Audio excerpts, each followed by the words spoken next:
All right.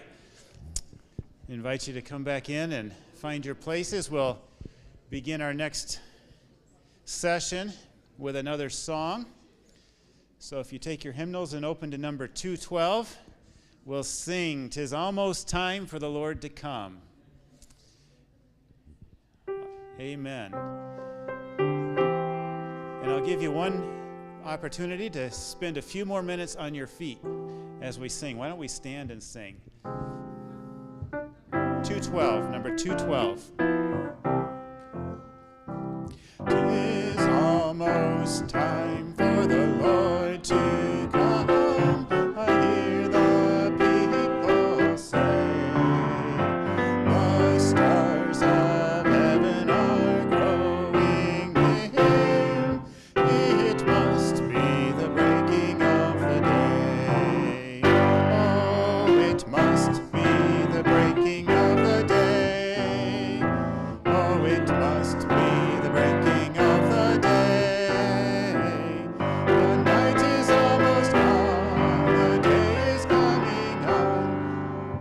Oh, it must be the breaking of the day. The signs foretold in the sun and moon, in earth and sea and sky, aloud proclaim to all mankind, the coming of the Master draweth nigh. Oh, it must be the breaking of the day. Oh, it must be the breaking of the day.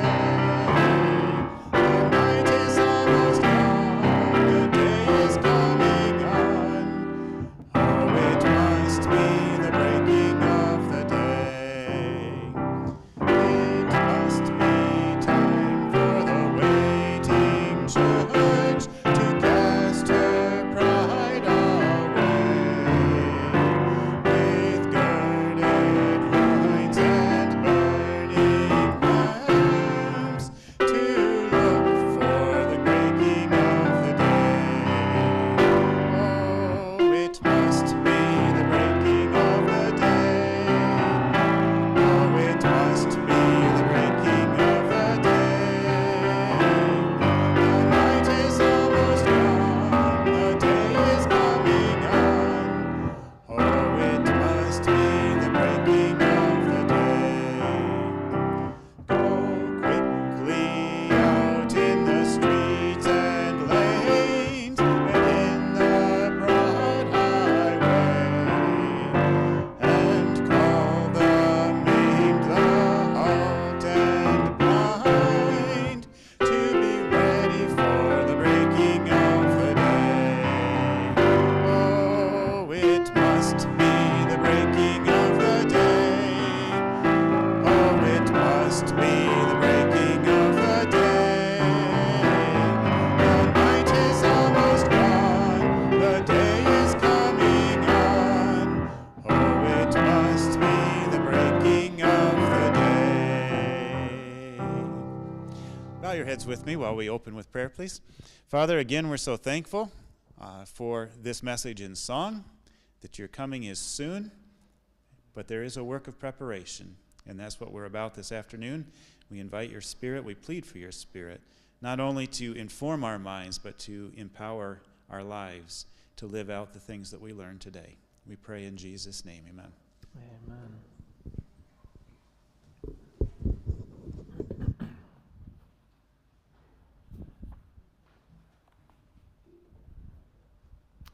All right, welcome back. We continue with our second session, and I forgot to pass this around at the beginning. If anyone would like to be on our ministry mailing list, they're very occasional emails. We won't spam you for sure. But if you would like to be on that, where we just send information, updates, helpful materials, it's geared for parents and teachers on true education, then feel free to put your name and email here. If there are some of you who think that you probably are on our mailing list, but you have not received something from us lately, that could be because of the problems we are having lately with censorship. and those emails could be going to your spam. That's been happening with a lot of ministries lately. So if you think you're on our mailing list already, put your email down, but also add your phone number, and we can contact you that way and make sure, we'll tell you how to make sure you're getting those emails. All right, so if you haven't received something from us in the last month or so, it's probably going to your spam, and you're on the list. All right, we're going to talk a little bit of some science now and how the brain develops and what we should be focusing on in the early years. I just want to recap some of what we've looked at. We saw last night the basic principles of true education, what God's plan is. But as part of that, we saw that there's a great controversy. There's a controversy between truth and error. And there are two governments in this plan, in this universe, I should say, and both governments have their own educational system. Now, this morning we started to dive into what those systems really meant. We saw the need in following the Deuteronomy method for investment in relationship. We saw in the story of Daniel that the content of true education is the Word of God, nature, and the spirit of prophecy. And then we saw in our last session the blatant declaration by the founders of the modern school system simply saying, hey, we're headed for the mind of your child. We want to control them. So we see that this is a battle.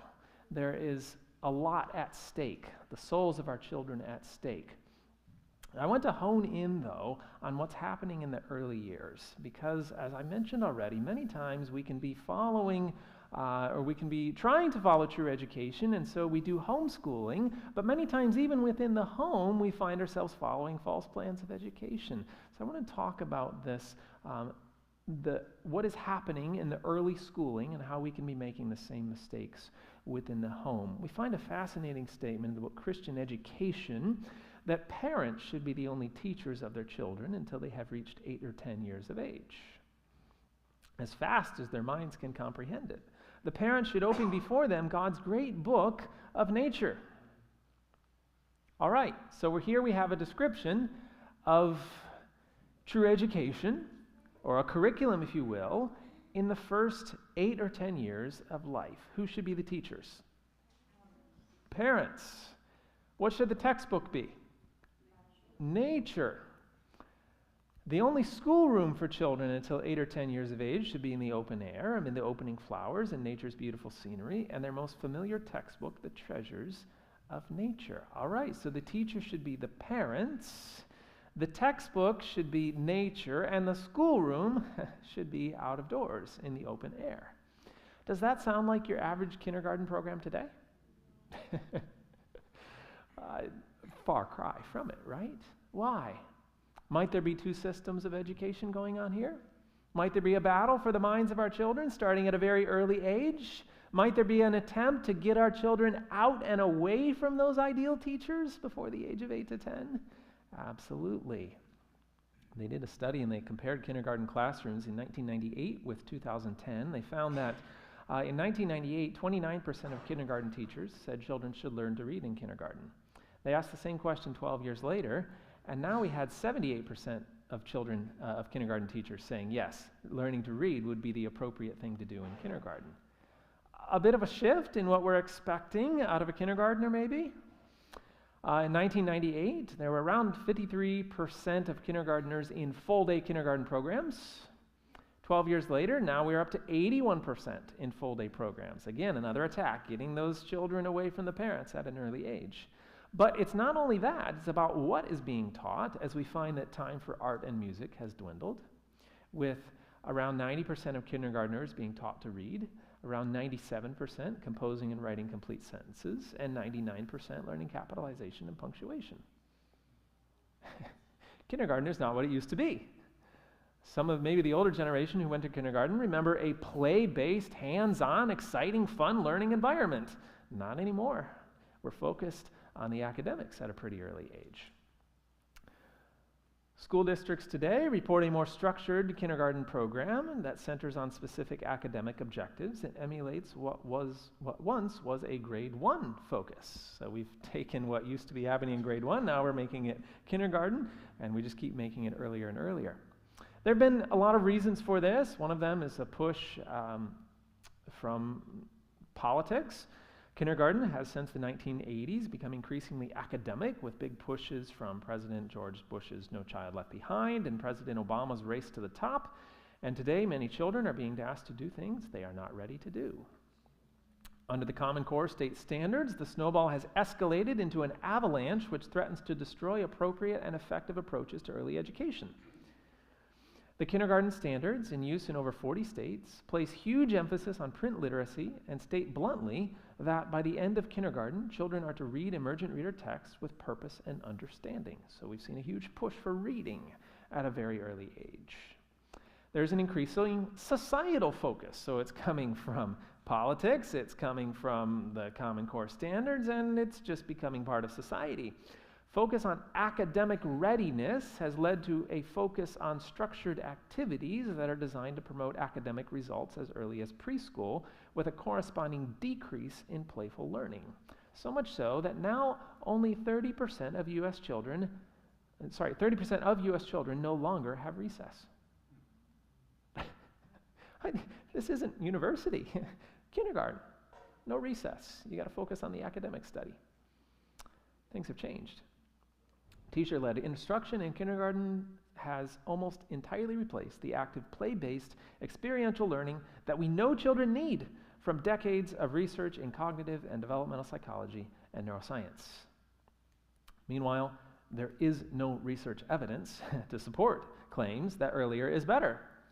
By contrast, a considerable body of evidence clearly indicates the crucial importance of play in young children's development, the value of an extended period of playful learning, and we could add to that useful work from the Spirit of Prophecy. We'll talk about that in a moment. And the damaging consequences of starting the formal learning of literacy and numeracy too young. Okay, back to this battle that's going on.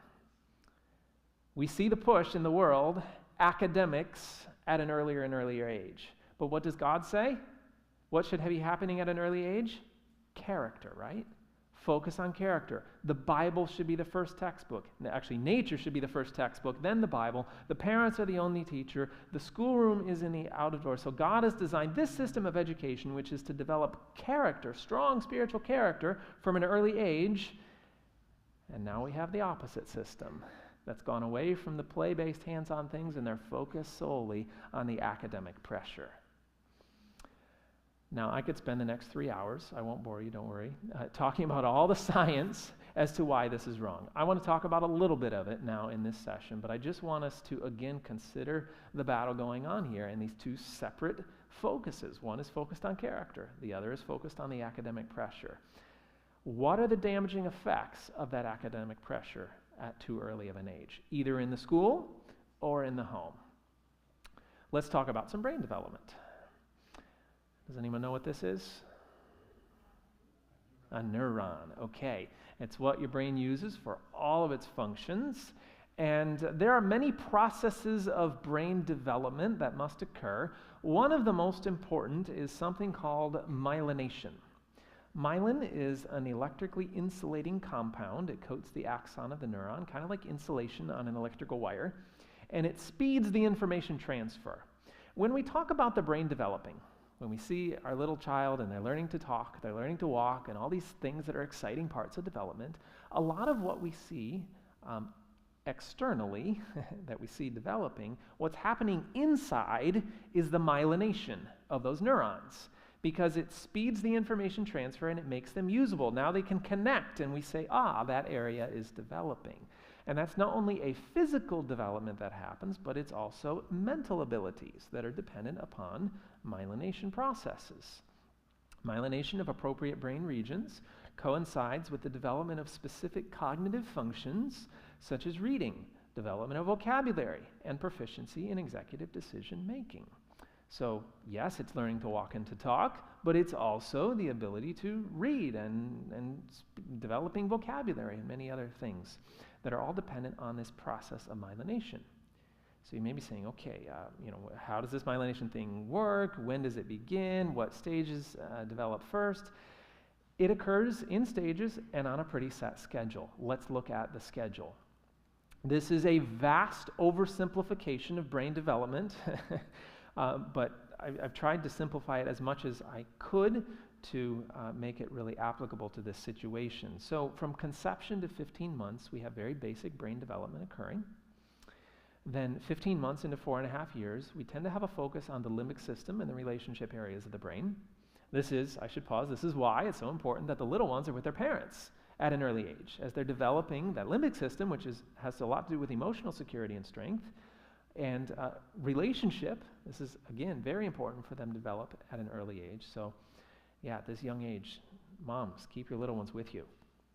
Then at around 4.5 to 7 years, we have what's often referred to as the Gestalt areas of the brain. It is primarily centered in the right hemisphere of the brain, and there is the slide here, Dr. Hannaford uses the word elaboration. She's referring to myelination occurring at this stage, 4.5 to around 7 years. But that's mainly in girls. Boys have about a 2-year longer period in this area. Now, I did not say boys were slow, but they develop differently. And there's a reason for that. There are many reasons for that.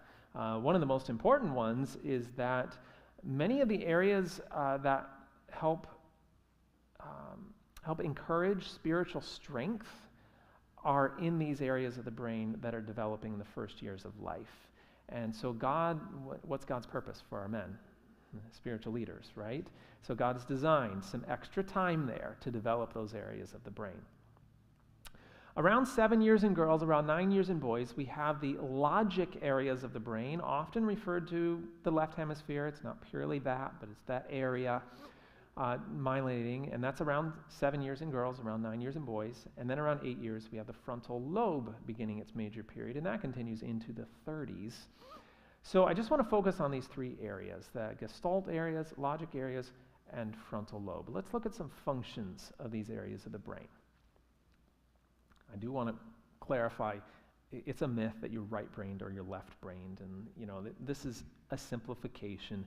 We just find these primary processing centers. This is not a purely anatomical thing where this only happens in one part of the brain and doesn't happen in the other. There's a lot of interconnection, but this is a generalization that in the left hemisphere we find things like detail, parts and processes of language, linear patterns, logic, critical thinking, numbers, and reasoning skills. Whereas the right hemisphere tends to deal with things like images, rhythm, emotion, intuition, imagination, creativity, feeling, faith, belief, and large motor control. Now, comparing these 2 hemispheres, which area would be most needed for academic learning as we know it?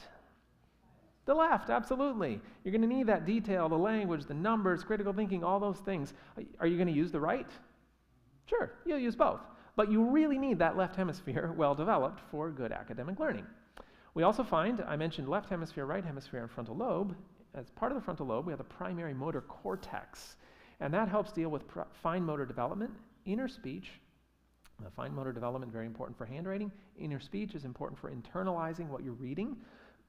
Fine motor eye teaming, important for reading, and foveal focus, also important for reading.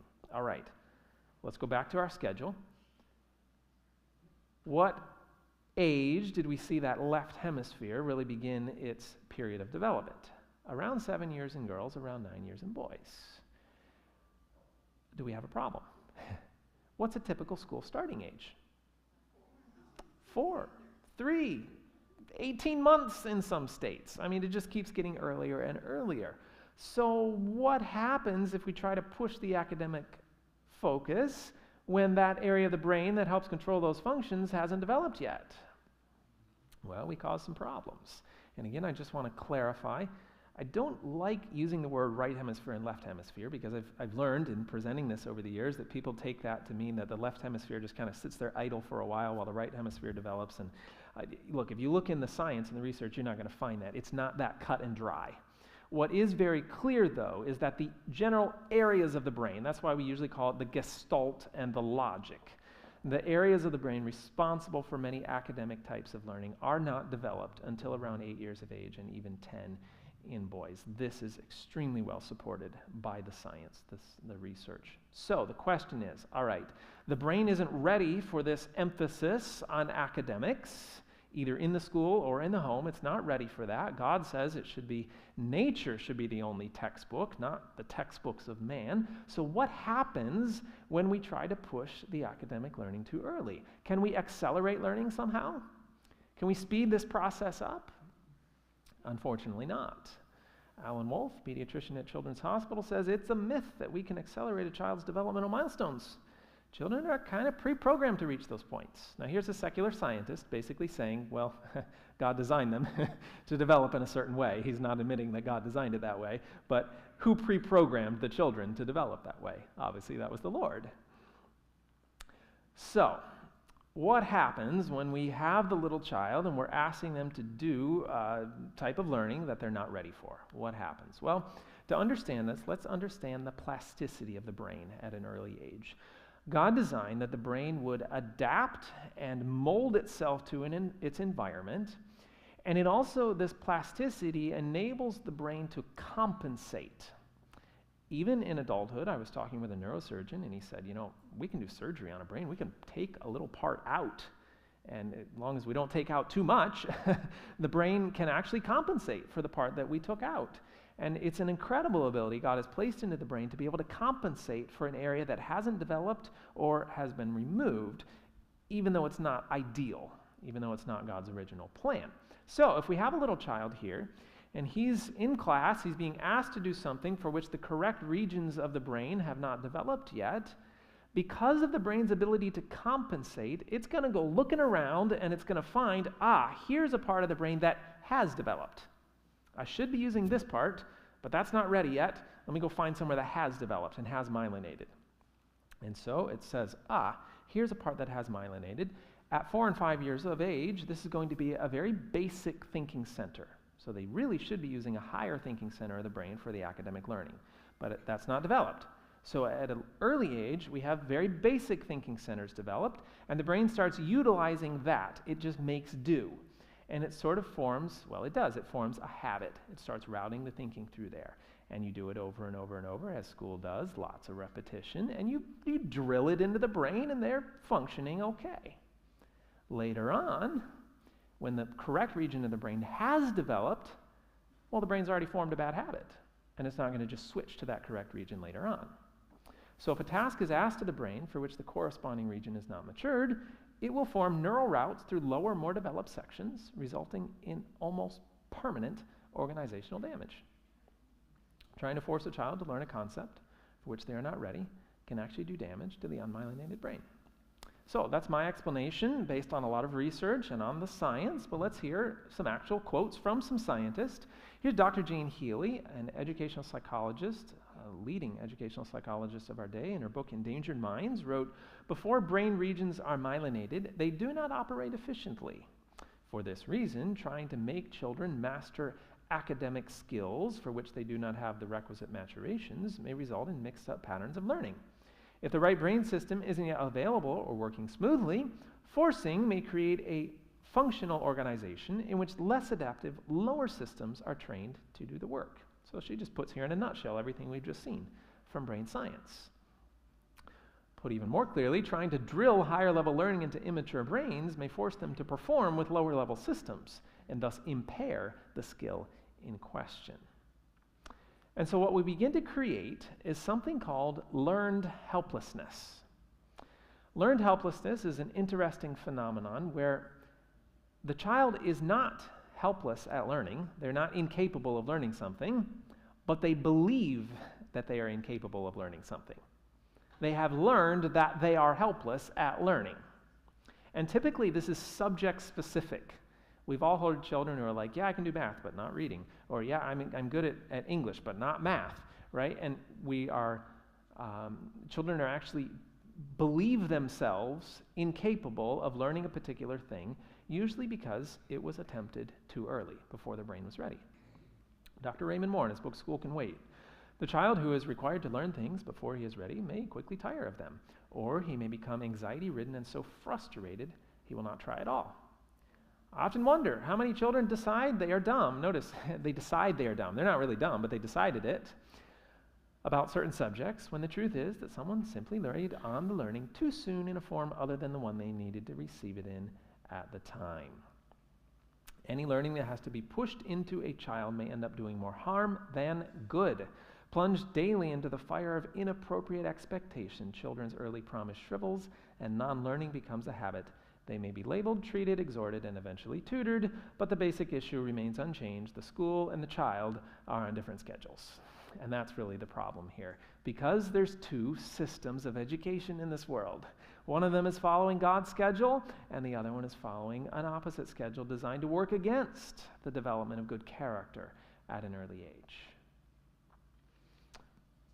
And it's important to realize this is not always obvious when we're following the traditional methods of education, because the traditional methods of education don't always require higher level thinking skills. They're very based in repetition, especially math. Let me just use this for an example.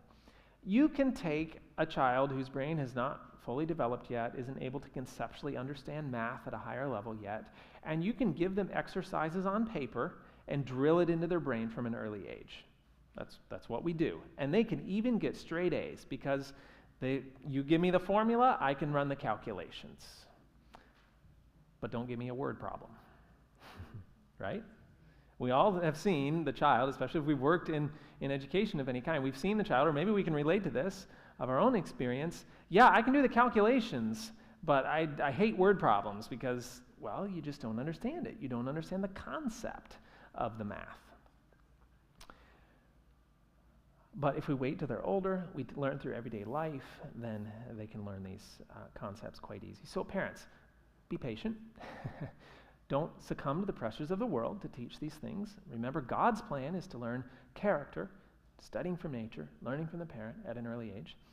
Learn in practical ways, in hands-on things rather than in books, and focus on character. We're going to talk more about that in a moment. A second area, though, that's damaged is the eyes. The eye teaming refers to our ability to use both eyes to focus on a subject, and foveal focus is two-dimensional focus. These functions don't fully develop in the eyes until around the age of 7 to 9. Furthermore, the eyeball is not completely shaped with collagen fibers until around age 9. Long periods of reading without relaxing the focus into the distance could possibly cause inflammation and the elongation of the eyeball, leading to myopia. Myopia is another term for nearsightedness. That's the most common eye problem in the world today.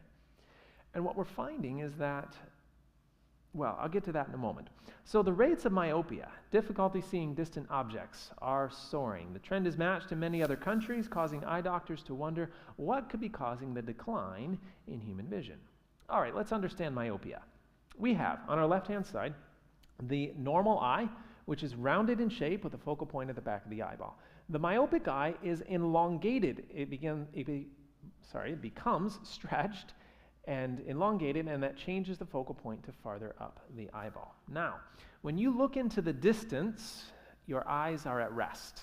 Now, we can't look outside the windows here, but if you were looking outside these windows into the distance, your eyes would be at rest. But then as you take a book and you bring it into up close, now your eyes have to focus on this up close subject. They are no longer at rest. The reason for that being, these muscles, they're called the ciliary bodies, that are on each side of they surround the lens, that control the shape of the lens. When you're looking into the distance, those muscles are relaxed. But when you look at something up close, those muscles have to contract to pull that lens, to help, I believe it's to flatten the lens, to help you focus on something up close. If you do this briefly, you're looking outside, then you look at something here, you read that for a moment, and you look up, that's just called a chronic spasm of the ciliary muscles, no harm done. But if you do that over long periods of time, especially in the classroom, you're having to read for long periods of time, those muscles begin to pull on their attachment points in the outer layers of the eyeball, and they begin to stretch the eyeball. And so we get what we're seeing right here, where the eyeball becomes stretched out. So the single most significant cause for myopia is too much reading at an early age, because remember, the eyeball is not completely shaped. In other words, it's not firmed up with collagen fibers until around age 9. So if you're asking the child to read for any more than a few minutes, it's causing a contraction of those ciliary muscles, and they don't tend to relax very easily. They reach what's called chronic spasm, and they begin stretching that eyeball and leading to myopia. And it's interesting to compare the rates of myopia around the world. The US is around 50% myopic, and that's pretty bad. But East Asia, 90% myopic. Seoul, Korea, 96% myopic, nearly the entire population.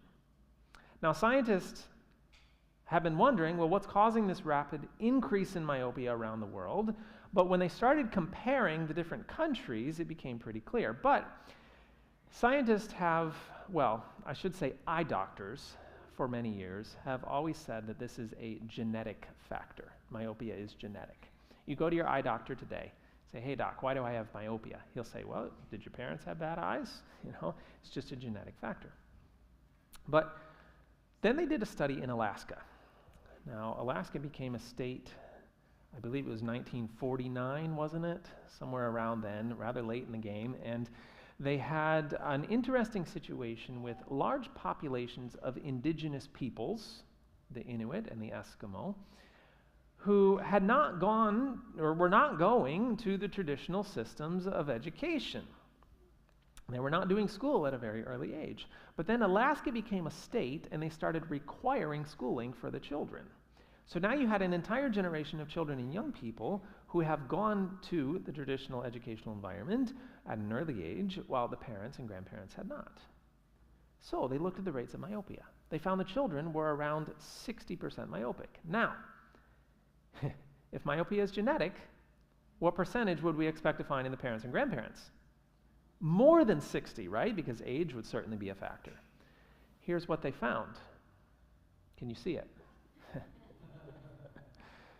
Less than 1% in the parents and grandparents. And they said, I don't think this is genetic purely. There must be another factor involved here. So they started looking around the world, and it became very clear. The US, 50% myopic. East Asia, 90% myopic. Which of those two populations spends more time in school at an earlier age? Definitely the East Asian countries. Africa, on the other hand, a continent with large populations of indigenous peoples, 10 to 20% myopic. It was consistent every time they did this study around the world, even one study in Natal, Brazil. In the city, 13.3% myopia. Indigenous tribes around the city, 2.7% myopia. There was a clear connection between lifestyle and the rates of myopia. This study was amazing. In the indigenous people of the Upper Rio Negro region of the Amazon rainforest in northwestern Brazil. Here's what they found. Myopia was rare among the indigenous population, and age was not associated with the refractive errors of the indigenous people. But what's the eye doctor always say? Well, you know, your eyes are getting older, myopia is going to develop. Age was not a factor here. Brazilians from the small city in which the study was performed had higher rates of myopia. Message on country living maybe right there. Older pre-education adults had very low prevalence of myopia, 2%, while the younger, slightly educated Brazilians had a higher prevalence of myopia. They found that those individuals who were living in the city had higher rates of myopia, and the more education they had, the higher the rate of myopia, leading them to conclude that the low prevalence of myopia in the illiterate indigenous people is consistent with other studies and suggests that myopia is related to literacy. Now, don't go throwing all your books away. But it is amazing. God did not create our brains. There is no specific part of our brain responsible for reading. When we study the brain, there's no part that we say, oh, that's the reading part in the brain. It's an adaptation that God enabled us to make after sin entered the world, but God's original plan was for us to learn orally through direct communion with Him. Reading is a necessary evil. It's a good thing. I'm really glad we can read, right? But it's still not God's ideal. It was a plan B.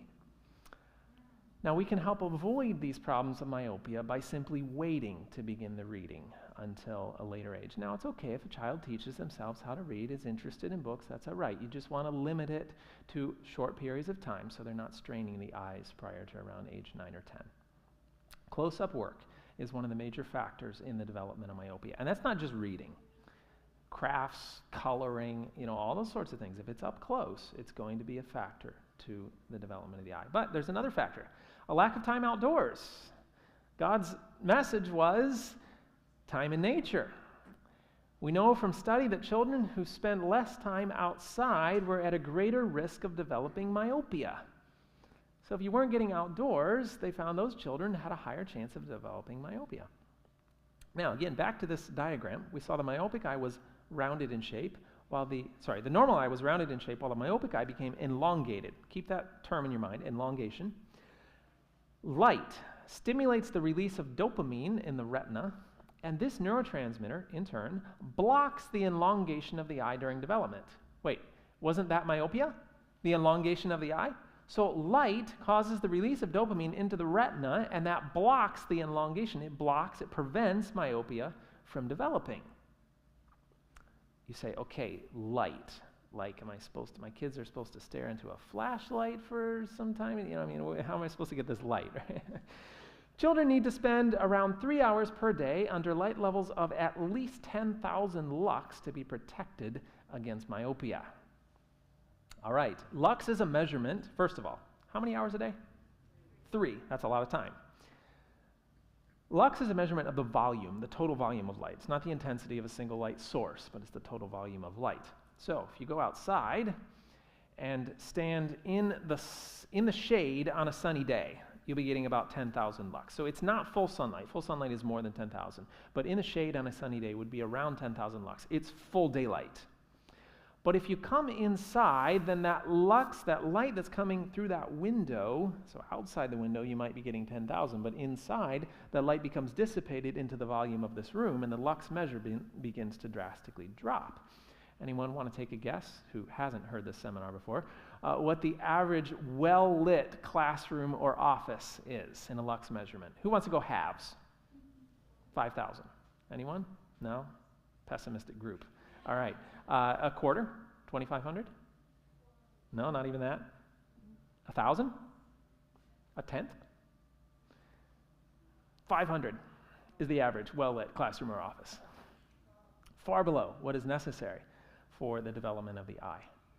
And some of you have heard me tell the story of a friend who had very severe myopia, and she was going for yearly checkups to the eye doctor, and he told her that, and she was about 12, and he told her that she would be legally blind within 1 year at the rate her myopia was progressing. The mother asked the eye doctor, well, what's causing this? What do you think the eye doctor said? It's genetic.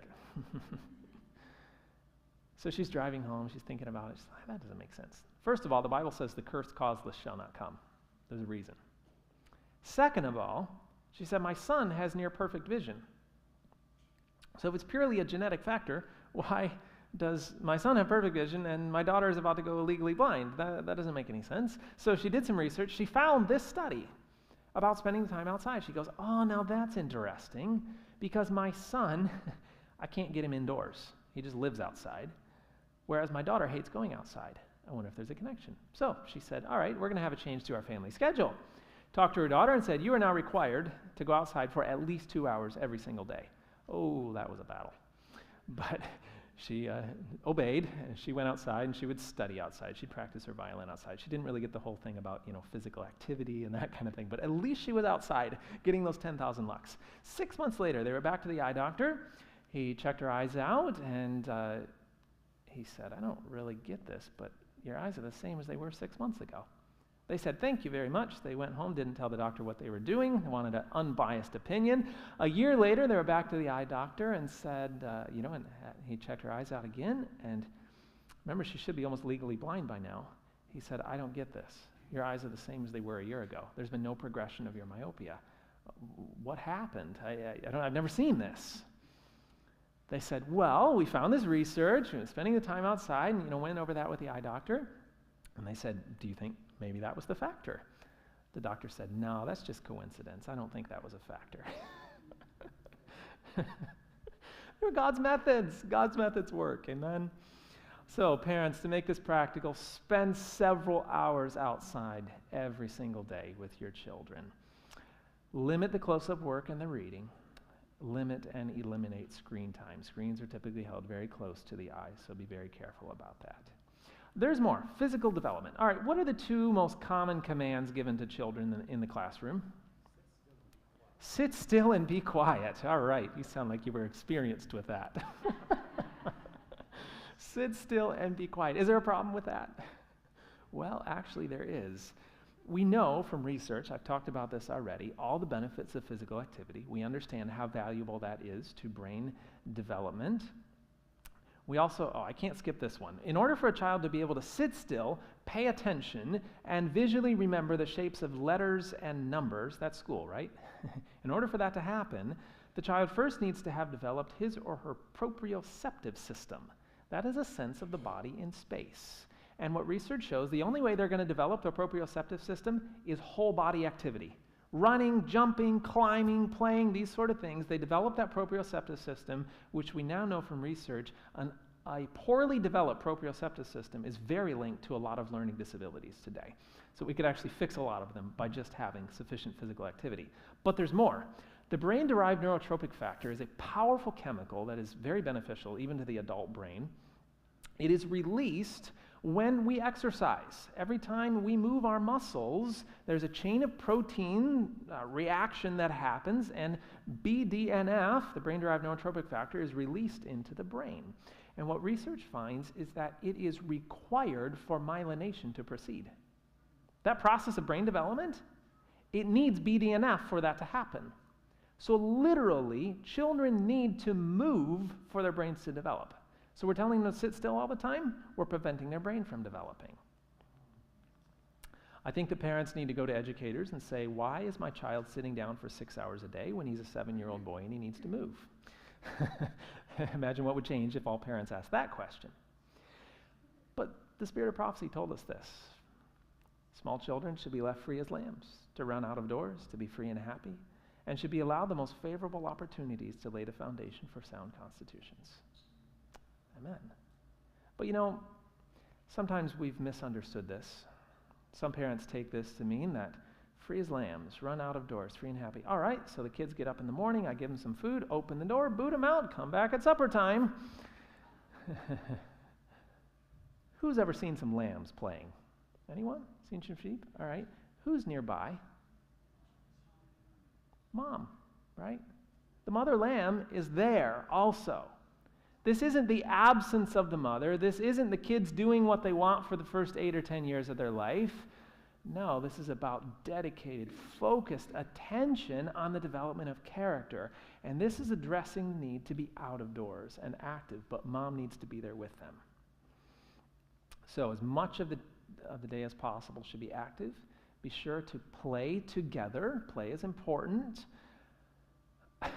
Just for humor's sake, I found this study recently. It was titled, "Children Should Learn Mainly Through Play Until the Age of 8, says Lego."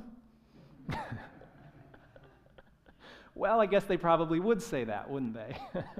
But as I looked at the research, they were absolutely right. There is a valid role of play in child development. But it's not just that. The Spirit of Prophecy also balances this by telling us we need to work also. Useful work is a vital aspect of child development. But again, notice the key words there. Together, play together, work together, do things together as a family. That's the Deuteronomy method that we talked about earlier. Now we saw sit still, but what about be quiet? Have we ever noticed a group of children playing? Are they perfectly quiet? Hardly. Lots of chitter chatter, lots of laughing and talking. What about a child by himself playing? He's still talking, isn't he? Usually. If it gets quiet, something's wrong.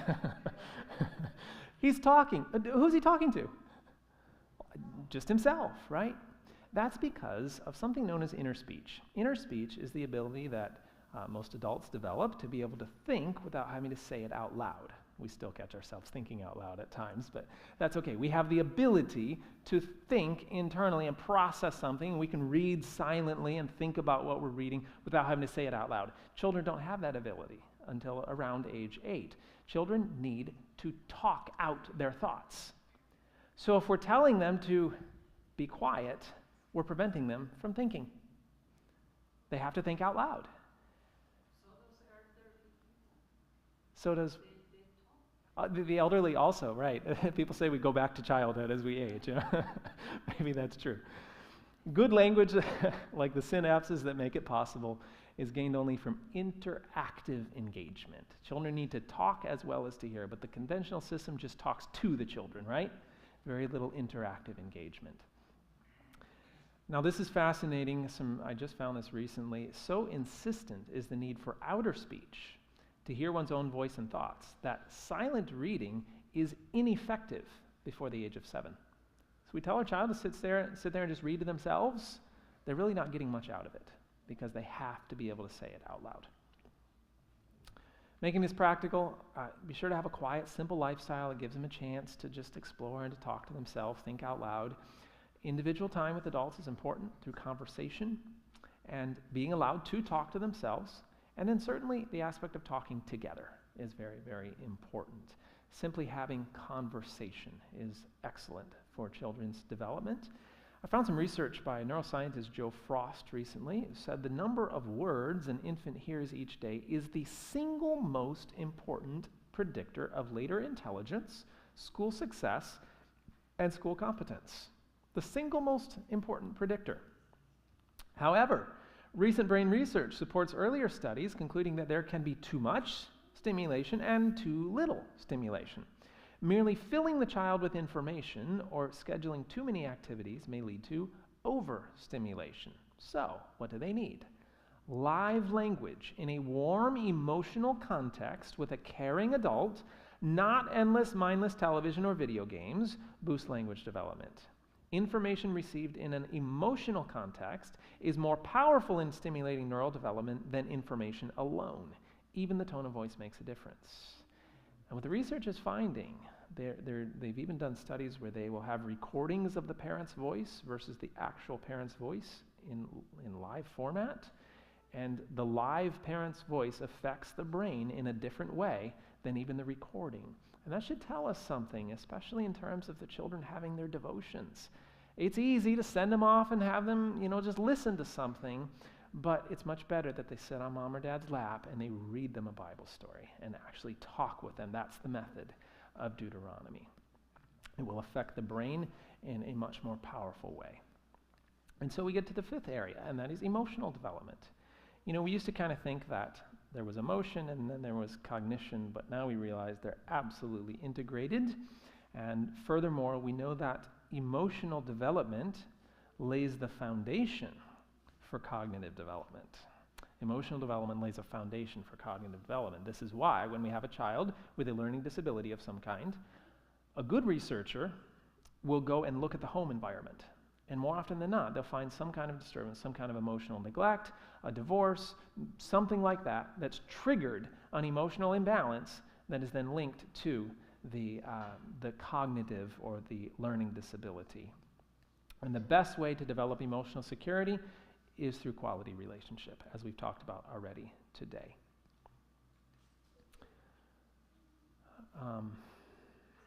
Point number 6, socialization. Now, a lot of people have questions on this. Well, okay, if I'm keeping my child out of school, how will they be properly socialized? We've talked already, just earlier, about proper socialization and how they actually need adult contact more than they need contact with other children. And so, really what we find is there's good socialization and bad socialization. You can be socialized in the school system, but it may not be a helpful socialization that's preparing you for real life. It's an artificial type of socialization. And then we have, of course, social media now, which is a whole nother level of hyper-socialization that's completely unnatural, and that's a whole nother topic. But God's original plan of socialization was to socialize in the family, to prepare them for adulthood and to expose them to what it is to be an adult. What about memory skills? Don't children need to go to school to learn how to memorize things? Well, just like as we find that the more time people spend in school, the worse their eyes are, we also find the more time people spend in school, the worse their memories are. The North Queensland Aborigines, for example, recite a song by memory that takes 5 nights to complete. I can't remember all the words to a hymn out of the hymnal. Primitive peoples can observe a herd of several hundred animals and know which one it is without counting. Many of their vocabularies are full of names for very detailed aspects of the world around them.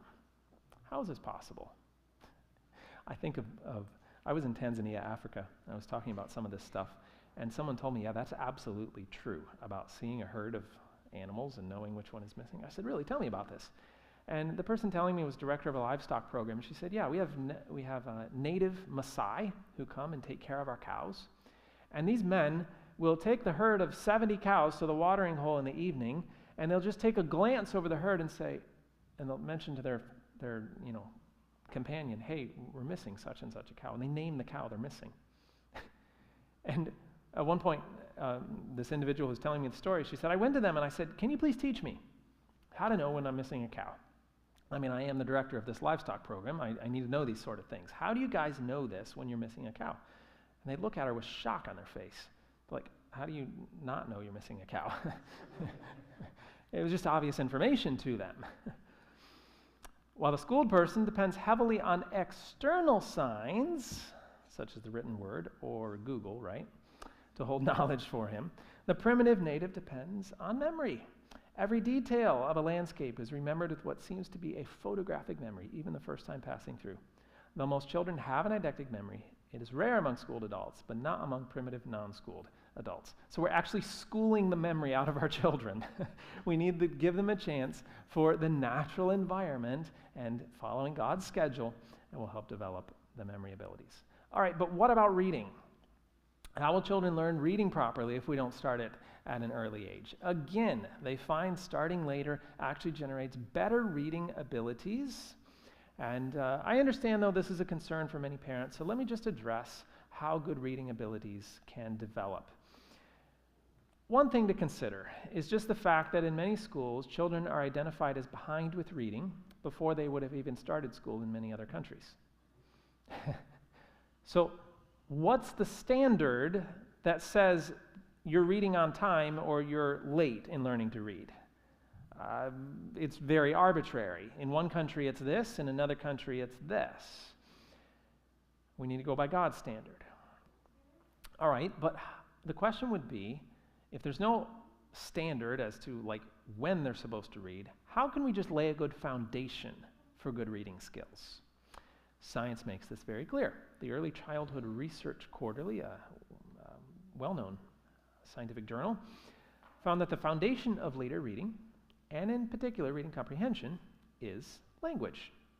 All right, language. So the question we should ask if we want to teach good reading skills is, how do we develop good language skills?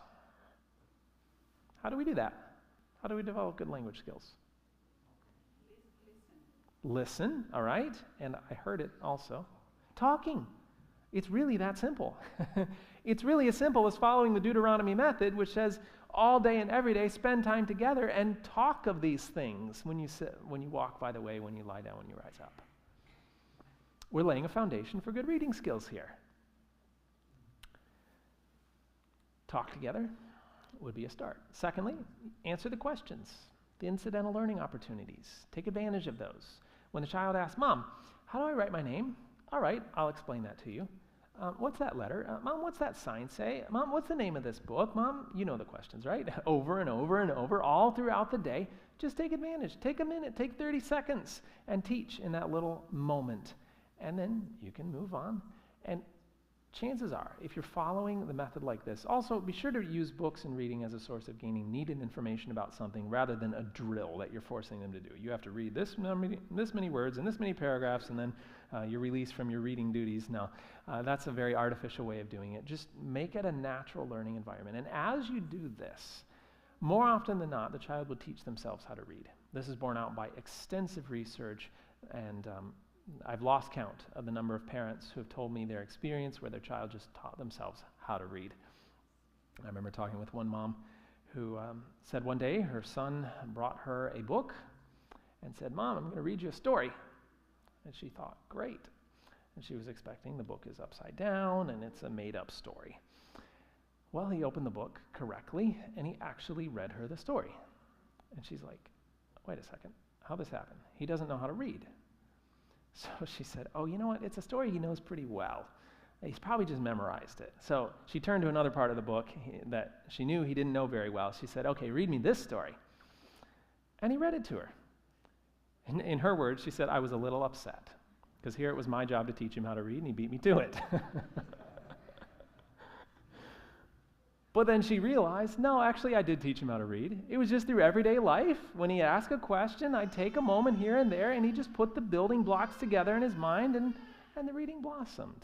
You might need to encourage it as the child grows older depending on their natural bent and talent, but it doesn't need to be the long, boring, drawn-out process that we make it to be. Learning to read can be quite easy. And they've actually done comparison studies.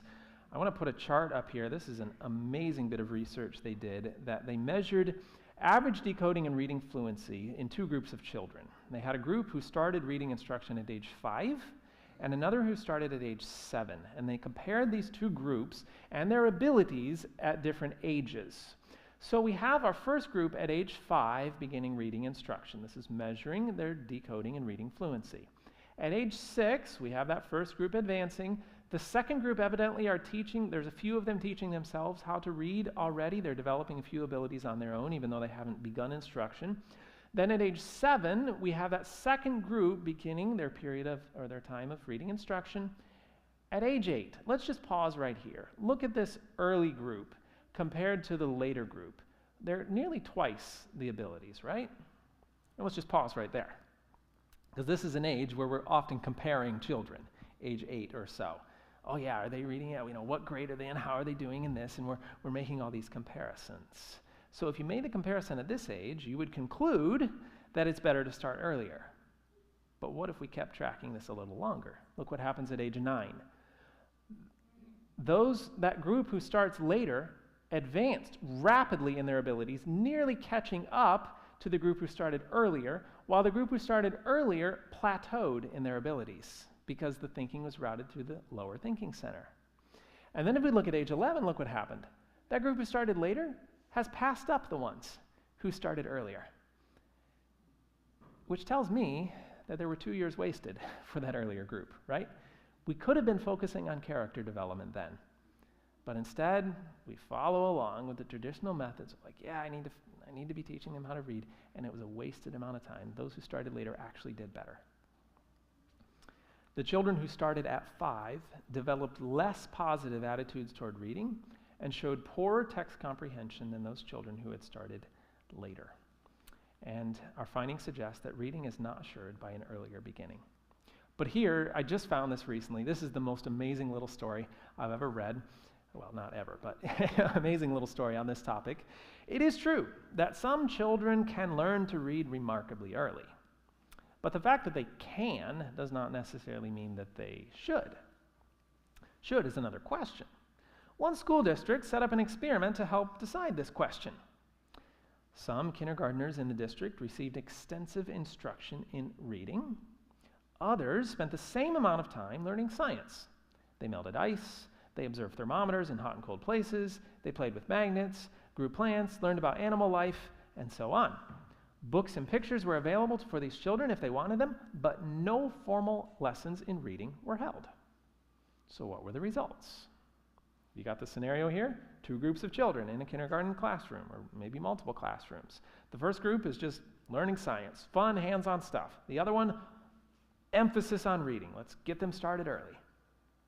By 3rd grade, the science children were far ahead of the reading children on their science scores, on their reading scores, even though they hadn't received the instruction. The reason? Their vocabularies and thinking skills were more advanced. They could read on more topics and understand higher level materials. The reading children, by starting earlier, had used up a lot of learning time on the skills of reading, while the science children spent the time learning real stuff. And when they did begin reading, they were older and knew more and learned in a fraction of the time that the others took. Just an example in a secular classroom of God's methods again at work. Well stated.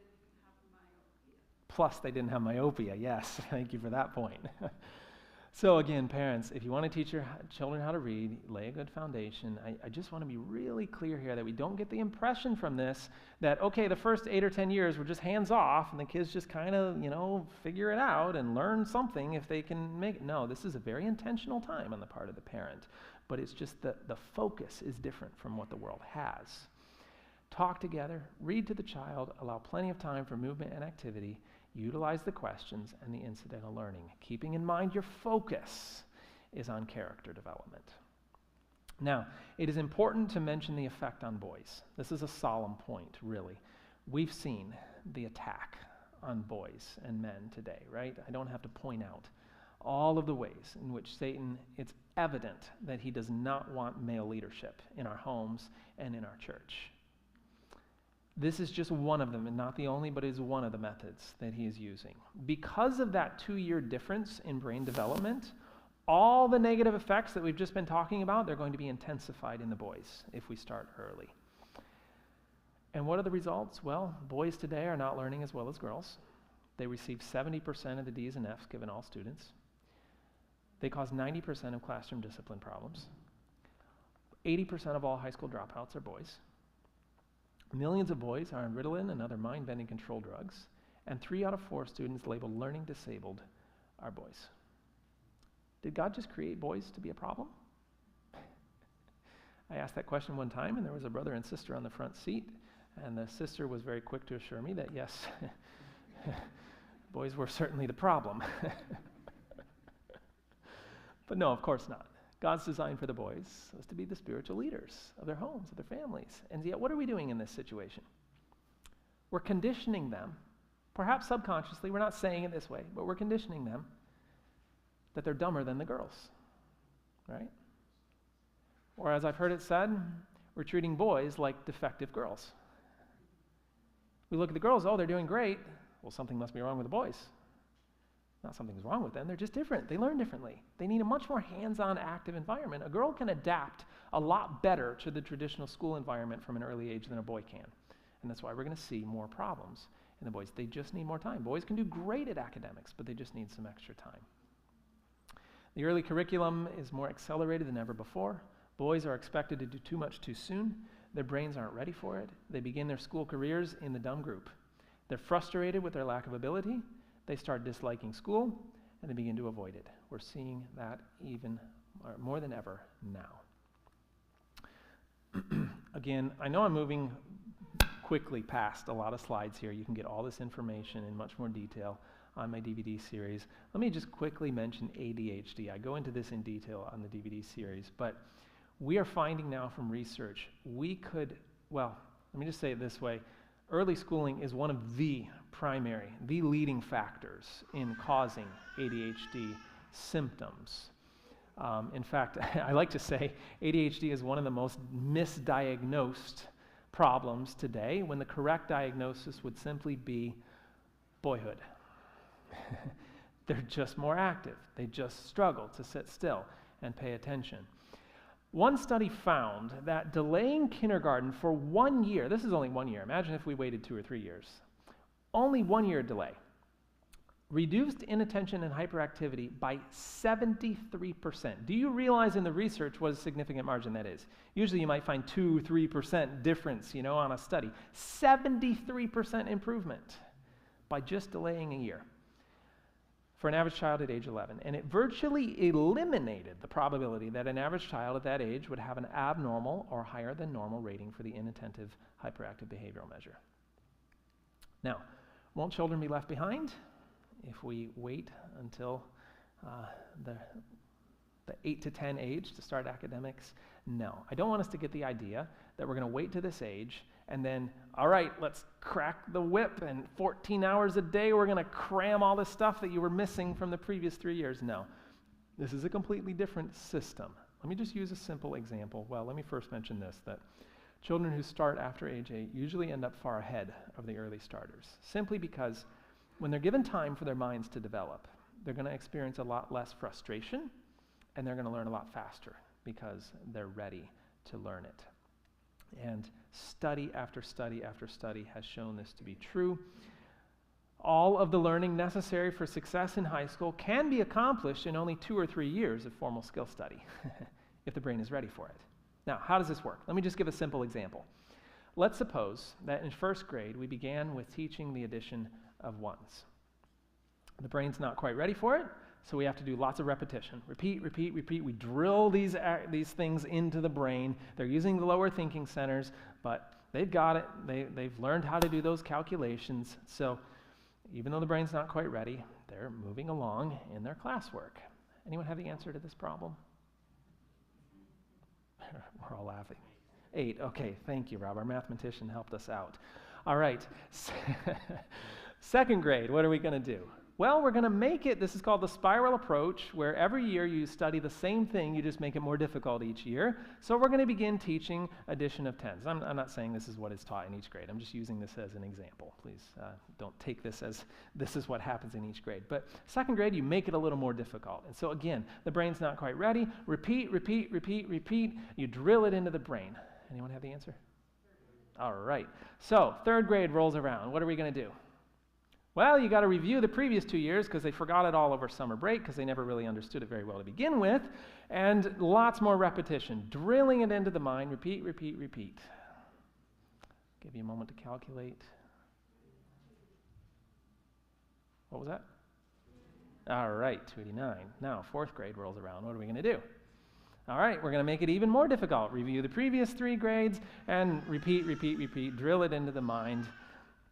I'll save you the calculation on that one, because the point is not the answers to these problems, but the point is this is how standard school works. Every year we do the same subjects, we just make it a little more difficult, but the brain was never really ready for it from the beginning, and so we're just building on this bad foundation, the bad habits that we've laid through the incorrect thinking centers, and we have to spend a lot of time and doing a lot of repetition. Let's suppose we tried a different system. Let's suppose in first grade, second grade, and third grade, you didn't get out the textbook, but rather you learned in everyday life. Can you learn math when you, I don't know, go to the garden? Can you learn math in the workshop? Can you learn math in the kitchen? Sure, lots of opportunities for learning math in everyday life. So your children are learning math. You may be not even specifically focused on teaching math, but you're just picking it up in everyday life. It's part of the conversation, and you have some apples and you do a little math problem with those, and you're just making it a fun part of everyday life. They're learning the concept of what addition means. Then fourth grade rolls around, and you know what? And you say, you know what? All right, you understand the concept of math. I think it's time we take what you know and we put it on paper. I just want to show you how to do a math problem. So, you know what? What's 3 plus 5? Oh, that's 8, Mom. Okay, here's how you do that. You write the 3 here, the plus and the 5, you draw a line, you put the answer there. All right, you got that. Easy. 5 minutes, you can teach that. Okay, now, what's 14 plus 16? That's 30. Okay, here's how you do that. And you explain to them this process in how long you think it'd take to teach this to a fourth grader who already understands the concept of math. Like 20 minutes, right? Maybe an hour. Be quite simple for them to learn this. So we're not saying we're going to drill and we're going to collect all the grades that they should have done earlier on, and when they hit 10 years of age, we're just going to pour it all into their mind. No, they're learning through everyday life, and then the time comes, you say, okay, you know what, let's put this on paper, make sure you understand these subjects in the academic format, and in a few hours, they can catch up with their grade. Many students, seriously, in a day or two, I've heard countless stories of students coming to this age, and I want to be careful not to make you think it's like this switch you flip. You know, they get 10 and, okay, books. No, it's a gradual thing. They learn a little bit here, and they learn to read there, and they learn some math, and it's depending on their interest. It's a very integrated, gradual transition, but most children take very little actually intentional focus on trying to, quote, bring them up to their grade. The grade is such an arbitrary thing to begin with, but certainly not an issue, and I just think of so many stories I could tell, but we're almost out of time. Let me get to our last point. Spirituality. this is the most important point of this whole discussion. I realize it's very easy to get focused on what not to do. I know from talking with a lot of parents on this subject, you're like, okay, so I can't get the books out until what age here, and I can't teach them reading until... That's not the point. God's point in giving us this instruction is more about what to do than what not to do. He's telling us that we need to focus on character, and that the character focus is so important, you don't have time for the other stuff. But God also made it nice by saying, and by the way, actually, the brain will work better if you just wait for that other stuff also. We know from research that the early years are a vital period of time for the development of spirituality, cause to affect reasoning, emotion, relationships, behavior management, language skills, memory, moral understanding, conscience, and character. This is an important list? Vital, right? And we know from research that the foundation for these areas of the brain develops in the first 7 years of a child's life. And I just imagine Satan knows this all too well. I don't have to imagine. I know he knows this. And he thinks to himself, all right, character is best developed in the first years of life. I don't want parents focusing on that. So what should I do? And he's created a system from governments, from curriculum to societal pressures that are getting parents to believe that they have to focus on the academics at an early age. Not because that's the best time to do them. Satan knows full well that's not the best time to do them, but he doesn't really care about that. He wants parents distracted from their important work. Are we getting this point? He wants parents distracted from their work of focusing on character in the early years. He wants parents to focus on the curriculum and the textbooks and all this information to separate them from the investment in relationship at an early age.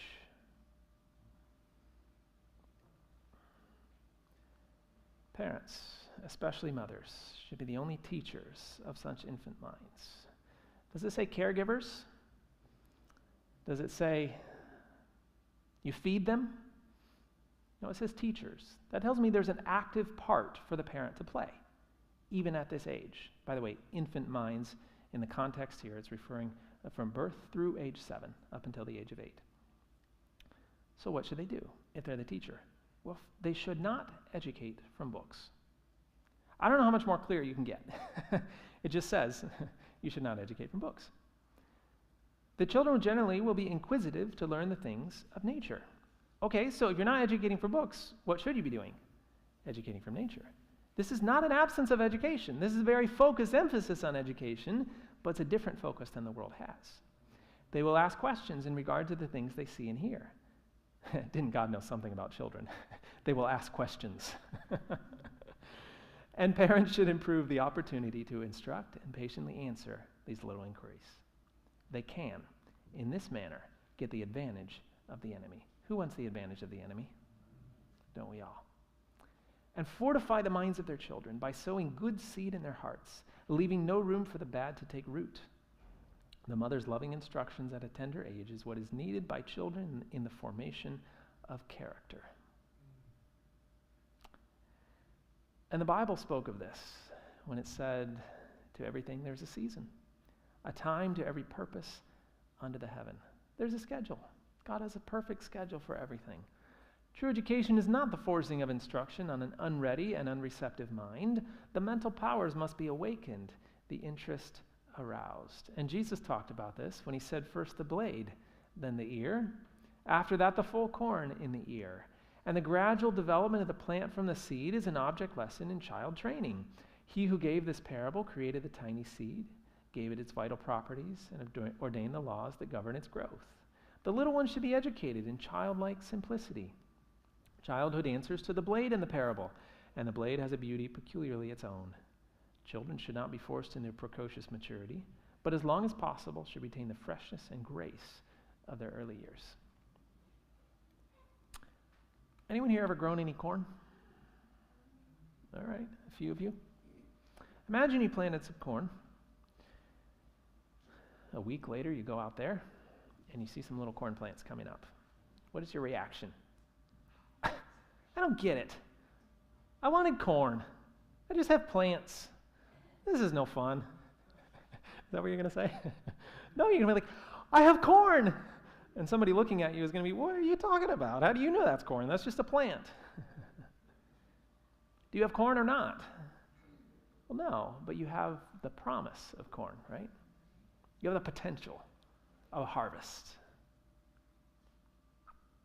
Now, suppose you said, well, it's very nice, very cute to have some corn plants, but I want some corn a little faster. So you reach down there and you take that corn plant and, come on, hurry along, let's get this going, and you start pulling on it. What's going to happen? You're going to kill it, right? Oh, oops, and you plant it back, but it's forever going to be stunted by your mistreatment of it. God's given this example here. He says, children have a beauty peculiarly their own. The blade, that little plant coming up, it's beautiful. Why do you need to hurry it along?